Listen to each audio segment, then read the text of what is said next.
Mas queria lhe convidar para mais uma vez orarmos ao Senhor. Agora quero orar por mim, para que Deus unja os meus lábios. Oremos. Cobre sua cabeça. Senhor, unja os meus lábios, que eu não fale de mim mesmo, sequer as ideias as mais prediletas que eu tenho a teu respeito, mas que eu fale iluminado pelo teu Espírito Santo, sabendo eu que o mar é Deus e o barco sou eu. No nome de Jesus de Nazaré, aquele que também andou sobre as águas, nós te oramos hoje para todos sempre. Amém. Não dá mais para voltar, o barco está em alto mar. Cama curta, cobertor estreito. Este é o tema da mensagem desta noite, desta reflexão. Quando a gente fala em cama, quando a gente fala em cobertor, de antemão vem para nós a ideia de descanso, uma boa cama, um bom colchão, de preferência nesse calor que tem feito um ar-condicionado, e um cobertor que dá um sentido de agasalho, que nos protege do frio, que nos protege daquilo que a gente fica preocupado. É como se fôssemos crianças. Lembra quando eu e você éramos crianças e a gente tinha medo por alguma razão e a gente se cobria, pegava o cobertor e botava todo na cabeça e aquele mundo coberto era a nossa proteção. O profeta Isaías, pela boca de Deus, dá um recado ao povo de Deus. E dentre tantos recados no capítulo 28, Isaías, o profeta, ele pronuncia esta sentença: a cama é curta para cobrir-se e o cobertor é estreito demais. Eu gosto particularmente, pastor Marcelo, eu gosto muito de todos os livros da Bíblia, todos. Para mim tem um significado especial. Cada livro traz para mim uma sensação que cada livro tem a sua informação e tem o seu determinado povo. Deus está mostrando que naquele livro há uma história, há um contexto, há um destino, há um destinatário. Gosto de todos os livros e gosto muito especialmente do livro do profeta Isaías. Gosto de Isaías até pelo seu próprio nome, e o seu nome literalmente significa o Senhor deu salvação. O Senhor liberou salvação. Isaías era descendente de família sacerdotal. Seu pai, Amós, tinha parentesco com sacerdotes, era um homem culto. Isaías, um homem culto, letrado e politicamente privilegiado. Isaías circulava pelo poder dos reinos com naturalidade. Era um homem bem-vindo, bem-quisto na realeza. E Isaías profetizou durante os reinados de Uzias, de Jotão, de Ezequias, e viveu e suportou a tirania de um dos piores reinados, o reinado de Manassés. E a própria Bíblia diz que não existiu naquele tempo um homem tão perverso quanto Manassés. E foi o próprio Manassés que martirizou e assassinou Isaías quando ele tinha 92 anos. Isaías, meus irmãos, é o profeta que mais fala sobre a vinda do Messias. Isaías é o profeta que se caracterizou em anunciar, em prenunciar a vinda do Messias. É Isaías em 7,14 que diz assim: eis que a virgem conceberá e dará à luz ao filho, e o seu nome será Emanuel, que traduzido é Deus conosco. E é em Isaías também que ele deixa muito claro o que foi dito. É Isaías que ele fala sobre a vinda do Messias quando ele afirma: ele foi traspassado por causa das nossas transgressões, foi esmagado por causa das nossas iniquidades, o castigo que nos trouxe paz estava sobre ele, e pelas suas feridas fomos curados. Isaías 53, versículo 5. Eu acho que essa minha admiração pelo fato de Isaías expor sua mensagem e profecias com extrema autoridade e uma verdade absoluta. Eu acho que isso me faz admirar o profeta Isaías. Ele era profético, ele era verdadeiro e não se intimidava com os reinos. Isaías, no capítulo 28, versículo 20, o texto que nós estamos tomando como base para essa reflexão, nós encontramos uma frase de impacto do próprio Deus. Ao analisar a situação do povo de Jerusalém, algo que impacta de forma estrondosa aqueles que escutaram da boca do profeta. E escutaram um anúncio de Deus. Um Deus que estava chateado, irado. Um Deus que não estava satisfeito com o jeito, com o modus operandi que o seu povo estava mais uma vez atuando. E através da boca do profeta, eles escutam: a cama é curta, demais, e estreito é o cobertor. Sabe o que eu entendo, meus irmãos? É que Isaías denunciava que o povo de Deus vivia uma vida de coreografia, como diz Dom Ximenes. O povo de Deus vivia uma vida de superficialidade, uma religiosidade, e Deus não está atrás de superficialidade e de religiosidade. Deus está atrás, Deus está interessado de corações que o adorem em espírito e em verdade. Deus está interessado que eu e você possamos adorá-lo sem coreografia, sem jeito, sem gestos, gesticulando, com ar de piedade. Deus conhece os nossos corações. Eles sabiam, como ninguém, aquele povo, organizar festas, cerimônias. Eles viviam em função de um culto religioso, mas não existia neles adoradores. E o que é que a gente vê hoje? Fazendo uma analogia do que vemos hoje. Igrejas preocupadas com o seu ambiente, com a luz, com o palco, com gelo seco, com as músicas. Pessoas preocupadas na plástica da igreja e pouco preocupada em adorar ao Senhor. Cultos que sejam cultos verdadeiros, que subam ao trono do Senhor como aroma suave, como fogo que sai do holocausto ali, feito em favor de Deus e para Deus. E Isaías diz de forma muito clara, verdadeira, e diz de cara lavada: tudo que vocês fazem é falso. Eles viviam de um estereótipos, uma aparência rotulada, maquiada. Eles desprezavam a presença de Deus. Eram tão religiosos que se apegavam à casca, mas por dentro eram vazios e longe de Deus. É mais ou menos o que disse Jesus aos fariseus: vocês são como sepulcros caiados.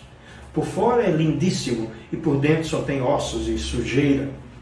Deus quer de mim e de você que sejamos adoradores por dentro limpos e por fora a mesma coisa. Não há como maquiar a adoração.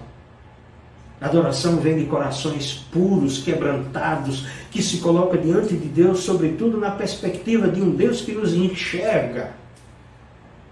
Qualquer semelhança, meus irmãos, com a igreja de hoje não é mera coincidência, é uma triste realidade. A igreja de hoje está muito preocupada, como já falei, com o que deve mostrar.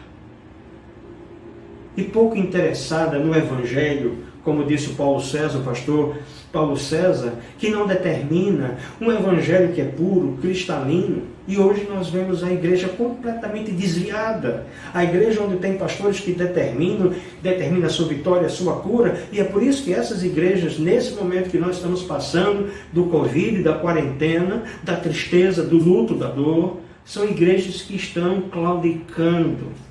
Onde está a sua fé que determine a cura, etc. Onde estão os pastores milagrosos? Onde estão os sacerdotes milagrosos que não conseguem curar-se a si mesmo?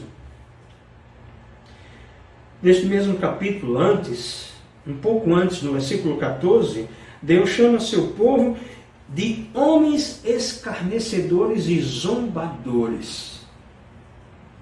Israel, como você sabe, tinha uma característica terrível. Viviam com Deus, presenciavam e testemunhavam toda a magnitude de Deus, os milagres de Deus, mas constantemente caíam. Constantemente esqueciam do poder, da glória e da majestade de Deus. Mesmo assim, Isaías, sabendo dessa dificuldade do povo, dizia: Deus ainda espera que vocês se arrependam. Mas o erro do povo de Deus ainda foi pior. Não obstante estarem longe de Deus, eles abandonaram a Deus e fizeram aliança com o Egito. Eles diziam entre si, veja que heresia. O povo de Deus dizia entre si: não precisamos de Deus, estamos bem. Não precisamos cumprir nenhuma exigência de Deus. Não precisamos nos preocupar com o juízo de Deus, pois somos amigos daqueles que eram nosso inimigo. Temos como sobreviver quando vierem os flagelos que Deus tem anunciado. E Deus dizia: cama curta, cobertor estreito. Nós estamos vivendo um tempo difícil, uma pandemia tomou conta do mundo. O Covid-19 tem destruído lares, tem destruído famílias, tem levado a óbito muita gente. Aqui no Recife estamos vivendo um período de um lockdown disfarçado, maquiado.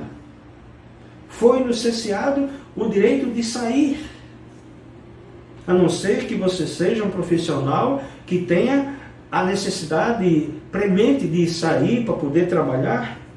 Essa praga tem atingido a todos, ricos, pobres, brancos, negros, todas as classes.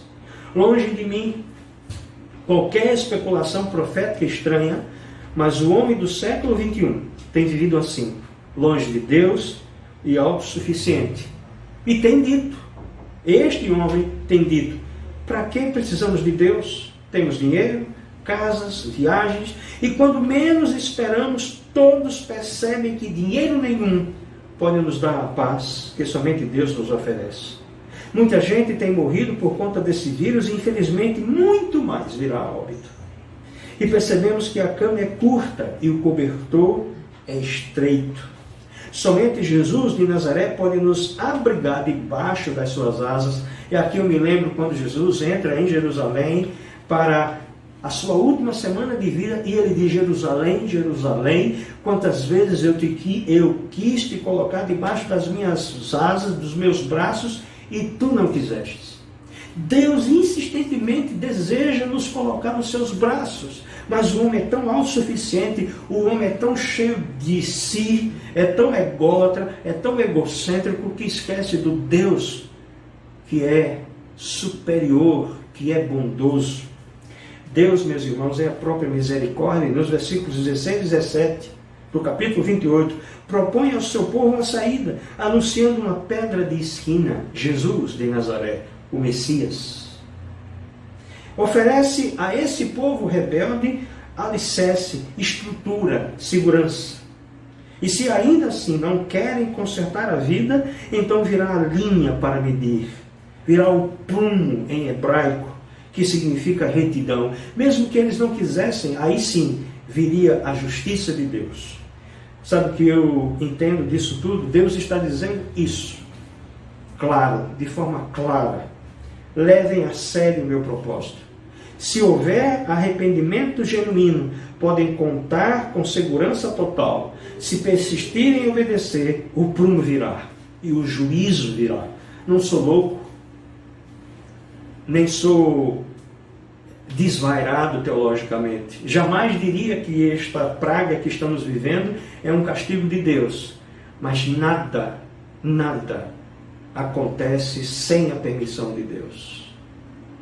Nós estamos sob a permissão de Deus. Nós estamos sob a autoridade de Deus e nada está alheio às suas mãos. Sabe o que Deus está dizendo ao seu povo? Não me agrada essas festas que vocês fazem. De vocês eu quero o arrependimento para que possa ser quebrado o pacto de morte feito com o Egito. Sabe o que eu quero que você aprenda e entenda nesta noite de quarta-feira, 20 de maio? Deus quer de mim e de você arrependimento, para que depois possa surgir a fé. Não o contrário. A fé não pode vir antes do arrependimento. Primeiro a gente se arrepende para que depois haja em nós a gestação de uma fé genuína. Deus está dizendo no versículo 20, através do profeta Isaías, que a cama é curta e o cobertor é estreito. Nada que você tenha, nada que você pense que é seu, será suficientemente bom para que você se sinta todo-poderoso. Deus estava dizendo que não há alívio nem descanso para quem não crê inteiramente no poder do Senhor. E semelhantemente é uma cama curta para quem é grande e um cobertor estreito que não serve para nada. Nós devemos entender que Deus nos quer na proporcionalidade natural, nas coisas que cabem a mim e a você. Imagine a situação esdrúxula, uma pessoa com pernas bem longas, seus pés sobrando na cama, e querendo cobrir-se com o cobertor de uma criança, de um recém-nascido. A palavra de Deus nos mostra que muitas vezes na vida, esta é a situação que experimentamos.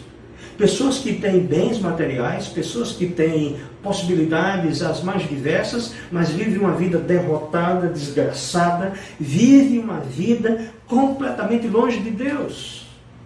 E quem vive longe de Deus, vive longe da paz. Como diz aquela canção do hino clássico: se paz a mais doce quiseres gozar, se dores mais forte vencer. A sensação que temos é a de que nada é suficiente para nós. E para, sobretudo, satisfazer a mim e a você, nos saciar, nos trazer bem-estar, tem sempre alguma coisa faltando. Nós sempre estamos querendo mais e sempre em buscar de preencher esse vazio. Fyodor Dostoiévski dizia e disse certa vez que dentro do coração do homem existe um vazio do tamanho de Deus, somente Ele, Deus, poderá preencher. O vazio que existia no meu coração e no seu coração, se você é cristão, se a sua vida foi posta no altar do Senhor e se ela você entregou a Jesus de Nazaré, este vazio foi preenchido. Mas se você ainda sente esse vazio, é porque falta ali uma coisa: entregar a sua vida a Deus. Entregar seu coração a Deus. E entregando o seu coração a Deus, você percebe que agora o cobertor, a cama é do seu tamanho e o cobertor é largo para que você possa se proteger. O que Isaías quis dizer com esse versículo, através da boca de Deus, era: não adianta você querer muita coisa, ganhar o mundo todo, como diz o Evangelho, e perder sua alma. A Bíblia afirma que este sentimento de insatisfação interior é gerado pela ausência de Deus. E é exatamente isto que o profeta Isaías está falando ao povo de Israel. Vocês estão longe de Deus. E ele diz, enfaticamente: vocês têm política, vocês têm religião, vocês têm governo, vocês têm um país, vocês têm cidade, vocês têm trabalho, vocês têm saúde, vocês têm prosperidade, e por aí vai. Mas como vocês estão longe de Deus? A cama é curta e o cobertor é estreito. Aqui me lembro da igreja de Laodiceia, as 7 igrejas da Ásia, e Laodiceia a última, quando João, o apóstolo amado, escrevendo o Apocalipse, foi o único apóstolo que não morreu martirizado, mas morreu pela velhice. E João escreve à igreja de Laodiceia e diz: João, ao anjo da igreja em Laodiceia, escreva: estas são as palavras do Amém, Jesus, a testemunha fiel e verdadeira, o soberano da criação de Deus, Conheço as suas obras, Laodiceia. Sei que você não é frio nem é quente. Melhor seria que não fosse frio ou quente.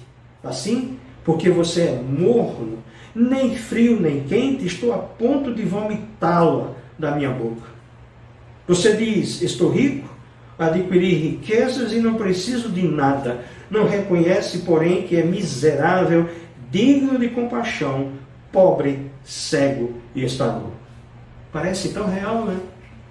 Parece que foi escrito ontem, mas não é assim. E o que é que a gente aprende nesta pandemia do Covid-19? Que todos nós fomos nivelados. Não existe ninguém rico, não existe ninguém milionário. Todos podemos vir a contrair esse vírus. E contraindo, nós temos que ir para a fila. Nós temos que aguardar leitos. Em outros países chegou ao caos, ao colapso de ter que escolher quem é que vive e quem é que morre. Não é triste saber disso? Sabe o que Isaías está dizendo, meus irmãos? É que você e eu jamais encontraremos conforto na vida longe de Deus. Podemos ter todos os amparos da vida, nos cercar de todas as garantias, mas longe de Deus. A Bíblia afirma e garante que a cama sempre será curta e o cobertor será sempre estreito. E quero concluir dizendo uma coisa. Segundo o profeta Isaías, a causa desta insatisfação é o viver longe da presença de Deus. O povo possuía tudo que outra nação possuía. Tinha política, governo, religião, cidadania, trabalho, emprego, outros recursos. Ainda assim, a resposta do Senhor é: por que estão longe de mim? Por que você está longe de Deus? Por que você insiste em querer estar longe de Deus, viver longe de Deus? Deus te ama. É Ele, através do seu Filho Jesus de Nazaré, que diz: vinde a mim, todos vós que estáis cansados e sobrecarregados, eu vos aliviarei. Tomai sobre vós o meu jugo e aprendei de mim, que sou manso e humilde de coração. Você jamais encontrará conforto na vida longe de Deus. Podemos ter casa, segurança e nossas necessidades básicas supridas, contudo nunca estaremos satisfeitos. E o contexto, meus irmãos, de Isaías nos relata: aquele povo tinha recursos, mas que para eles não eram suficientes. Eles não estavam passando por necessidades. Nossa vida possui várias áreas e nestas nem sempre tudo está em ordem. E quando alguma coisa está bem, outra acaba se desestruturando. Existe sempre algo em baixa e outro em alta. E a exortação do profeta Isaías é sobre o afastamento do povo da presença de Deus. O homem tem achado que no mundo encontrará resposta para o seu coração ferido e sedento. E eu te digo, em nome de Jesus de Nazaré, no mundo você não vai encontrar nada disso. O mundo é mau. E o nosso inimigo, Satanás, jaz no maligno. Enquanto continuar, o mundo jaz no maligno, melhor dizendo. Enquanto continuar buscando em outro lugar a resposta para o meu vazio, em qualquer outro lugar que não seja Deus, sempre eu estarei vazio, necessitado da obra do Senhor. E eu quero concluir, de fato, dizendo: a cama da religião não é suficiente. O cobertor do moralismo não nos cobre quando precisamos. Hoje existe muita gente a nos julgar. Hoje nós temos os juízes de plantão, pessoas que querem estabelecer como nós devemos ser e como estabelecendo um padrão, um paradigma de padrão para sermos cristãos. Não existe isso. A palavra de Deus nos informa e nos diz como devemos ser. E o que Deus quer de mim e de você é um coração puro, reto, íntegro. Ninguém que vive distante de Deus é capaz de suportar as diversidades da vida. Aquele que habita no esconderijo do Altíssimo, à sombra do Onipotente, descansará. O Senhor é meu pastor, nada me faltará. Eu sou o caminho, a verdade e a vida. Ninguém vem ao Pai se não for por mim. Porque Deus não nos deu um espírito de covardia, mas de poder, amor e domínio próprio. A palavra de Deus nos dá a garantia que Ele estará conosco todos os dias. Não se turbe o vosso coração, credes em Deus, crede também em mim. Na casa de meu pai há muitas moradas, se não fosse assim eu vos teria dito, vou preparar-vos lugar. E se eu for, voltarei mais uma vez, para que onde eu estiver, estejais vós também. Mas enviarei para vós o Espírito Santo. Olha que maravilha, aleluia. Olha que maravilha, Deus está nos dizendo que Ele não nos abandona, Ele manda o Espírito Santo. Ninguém vive distante de Deus. Ninguém que vive distante de Deus é capaz de suportar as diversidades da vida. E Abacuque fala muito bem disso. Nesse texto emblemático, nesse texto singular do profeta Abacuque, capítulo 3, versículos 17 e 18, quando ele diz: ainda que a figueira não floresça, nem haja fruto nas vides, ainda que falhe o produto da oliveira, e os campos não produzam mantimento, ainda que o rebanho seja exterminado pela malhada, e nos currais não haja gado, todavia eu me alegrarei no Senhor, exultarei no Deus da minha salvação. Concluo essa reflexão dizendo para você uma coisa: o mundo não é seu lugar, porque você não cabe nele. Seu lugar é a eternidade. Eu e você somos peregrinos aqui. Em terra estranha estamos. O nosso reino é lá no céu.